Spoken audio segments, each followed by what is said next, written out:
Hello there everyone, vovocreed here, and welcome to my review and tips video of Planet of Lana 1 and 2, 2D side-scrolling platformer adventure games developed by Wishfully and published by Thunderful Publishing. Story. Everything begins with the main character sitting in her village. Then her sister Elo asks her to follow her. Soon we find out that they are orphans because they meet at their parents' graves, probably, because nothing is explicitly said in these games. And while they are on a mountain, unidentified flying objects start descending from the sky, which turn out to be robots. One of them captures Elu and takes her away. Lana goes back the way she came and sees that her entire village is also being abducted by these robots. So Lana heads out in the direction where she saw her sister being taken to the right side of the screen in this case, and after some time walking, escaping robots and predators, Lana meets the one who basically will be the second main character of the game, Mui, a cat. Lana helps her, and then Mui starts follow Lana throughout the journey, proving herself very useful thanks to her influence over other animals. In addition to helping Lana by pressing buttons, cutting cables, and accessing areas that Lana can't reach. I'll talk more about this when we discuss the game's mechanics. And this brings us to the story of the second game. It starts with Lana playing hide and seek with a little girl called Anua, section made to teach us the game's mechanics both for controlling Lana and Mui. After leaving the ship and returning to the village, they meet a group that throws a rock that seems radioactive right where they are. And you know how kids are, right? So Anna must get near to the rock and touch it, and ends up being contaminated and getting sick. They go back to the village, and Elo gathers a group to go after the people who threw the rock near their village, but says that Lana can't go with them, which I think is that classic script BS, you know? Prohibiting her just because. After all, Lana saved the world in the first game, fighting against the machines, so she's clearly capable of going with them. But anyway, since she can't go with her sister, an old man from the village named Rakuen gives Lana a side quest: gather 3 ingredients to cure Anua: the seed of a mountain flower, a pearl from a shell at the bottom of the sea, and an antler piece of a sacred deer in the forest. At the same time, a background objective is to find out more about how the planet in which they are was inhabited and where the machines with which they have to deal with came from. Mechanics. In the first game, Lana can run, jump, crouch, and grab objects to drag them. Later on, she gets a bracelet that allows her to control the machines. In the first game, controlling those flying little robots is horrible, but it gets much better in the second one. As for Mui, in the first game she seems to have a mysterious control over other animals. She basically hypnotizes them and makes them move forward and backward, which helps us solve puzzles. For example, in the forest, we find a creature that, when moved forward or backward, drains or fuels a lake. She does the same with other animals as well. In general, we don't control Mui directly, but we can point where we want her to go and then give commands like pressing a button, cutting a cable, or hypnotizing an animal. Like a true cat, Mui absolutely refuses to go into the water. So in water sections, Lana needs to find something to use as an improvised boat to cross over with Mui. Regarding enemies, we mainly deal with 2. Floating enemy, a little sphere that shines a light trying to detect Lana or Mui. And we must avoid being seen, often by crouching and hiding in tall grass. There's also a spider-like enemy that chases us when it sees us, but it won't go through areas where we need to crouch, even if it spots us. There are other types of robots, but we only see them, like the abductor that takes Elo and some other huge balls that we pass underneath. We also face animal enemies like a boar that charges against us and a rock-like creature with legs that wants to eat Mui, and a spider that is afraid of light. In my review of Reanimal, I mentioned that although it was labeled as a horror game with puzzles, we barely felt the puzzles. We just went through them without much thinking. In my opinion, a good puzzle must be complicated enough so we have to think at least a little bit to solve them. And that's the case here. The puzzles are well designed and many will make you stare at the screen thinking about how to solve them to continue with the story. As for collectibles, in the first game we need to find 10 hidden shrines. When we find one, it gives us a piece of a puzzle that creates an image. The second game keeps these mechanics and adds some improvements. Now Lana has a hard run, not just that light jog from the first game, and she can dive, as in the first one she could only swim on the surface of the water. Because of this, to carry Mui underwater, we need to find a plant that works like a little pouch to carry her while diving. Another great improvement is that controlling the flying robots is much better now. As for Mui, after what happened in the end of the first game, she can now affect electronic devices like batteries, consoles, and robots, disabling them temporarily. She still controls animals, but her powers have expanded a lot because now she can control them at a distance. For example, she controls small fish, wall-rolling creature used for puzzles, and a kind of beetle/bee that carries water, and we take that water and drop in another place. However, I think it was kind of messed up from the developers, the idea of making us sacrifice dozens of those animals to solve puzzles, even throwing some of them into the fire.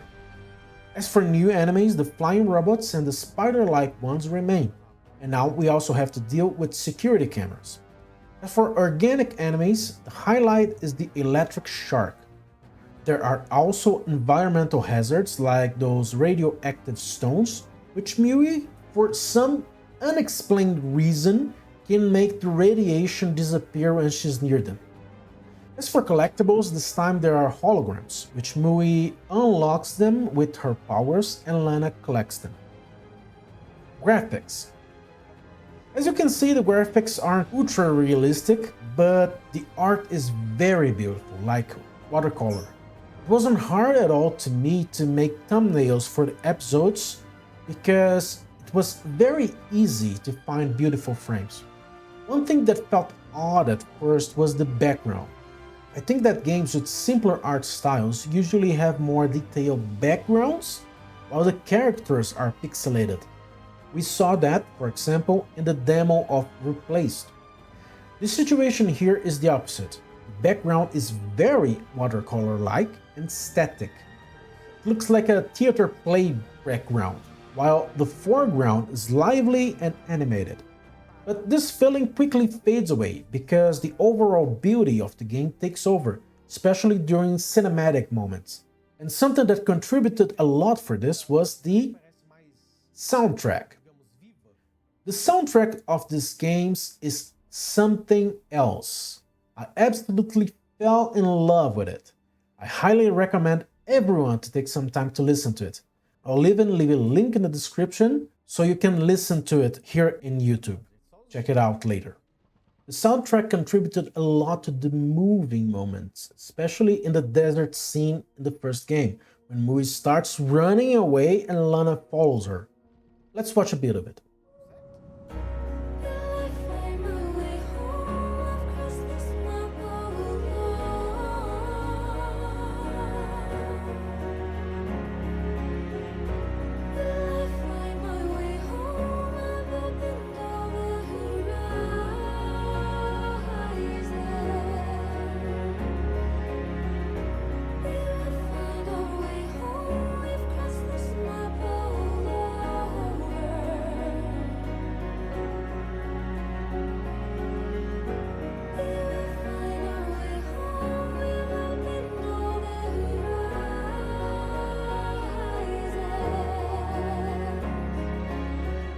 Beautiful, right? I was even expecting a similar moment in the second game, but it didn't happen. First game had more cinematic and moving moments, like when Lana runs under the big robot spheres and the desert horse ride while she's chased by robots. I think the sequel falls a bit short in that regard. Bugs and complaints. I don't remember any bugs in either game, but one complaint I can make is a puzzle where I tried to put a robot in a specific spot in the first game, but it simply refused to go there. I saw it was possible, but the game made me solve the puzzle its way. Time and price. I finished the game in 6 hours and the second one in 7.5 hours.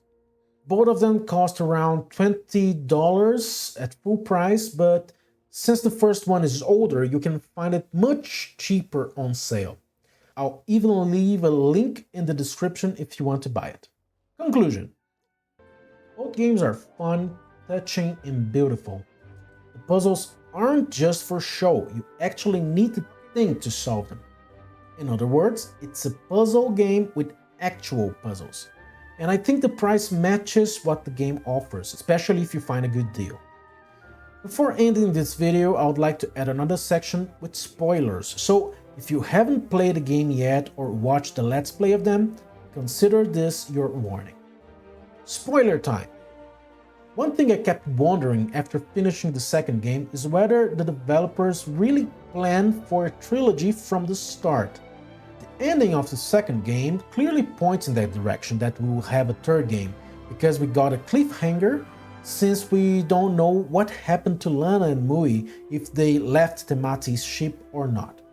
What makes me question this is Mui's nature. In the first game, she didn't seem like a centuries-old artificial pet. After all, she looked like any other animal of this world and had a connection with them, being able to hypnotize them. At the end of the first game, Lana, an organic being, poked the computer at the mothership. When she was pushed back, Mui finished the fight and transcended, kind of sacrificing herself to shut down the machines. I concluded that it was then when she gained electronic powers, and that the same thing would have happened to Lana if she was the one that defeated the computer. However, the second game explicitly states that she's more like an android. After all, she's hundreds of years old, and she has the data with the route to come back to Earth stored in her. So it felt to me like they tried to force this explanation only to make Mui have a background story with temati, perhaps only to turn her into the one instead of just the stray cat Lana found in the woods. On the other hand, another thing that got me thinking while writing this review was that when they first met, Mui told Lana her name. I thought it happened because the animals of this world, which are all black, were intelligent and talked. And this matched with the idea that she's an android. But does it mean that all black animals we see are androids as well? So the question is, was all of this planned from the start, or did they patch it up later? Was Mui only a stray cat in the first game, transcending at the end of it and gaining her electronic powers? Or did she only beat the mothership because she was a robot? Write in the comments what you think and why. Another complaint involves some plot holes in the second game that require some suspension of disbelief to enjoy the story. Early on, we see a guard on the mountain, and in the background we see the factory from which the enemies brought the radioactive stone. Are we really supposed to believe that no one from the village noticed that huge factory being built over the months and sent someone to investigate? And there's also Temati's secret base. It's a huge base. I think they don't quite grasp the concept of secret. I think the enemies should have been more discreet to make the story more believable. In this case, we can actually say it's more believable because the base is kind of far away in the mountains. You have to catch a train, etc. Anyway, I just had to take those things out of my chest.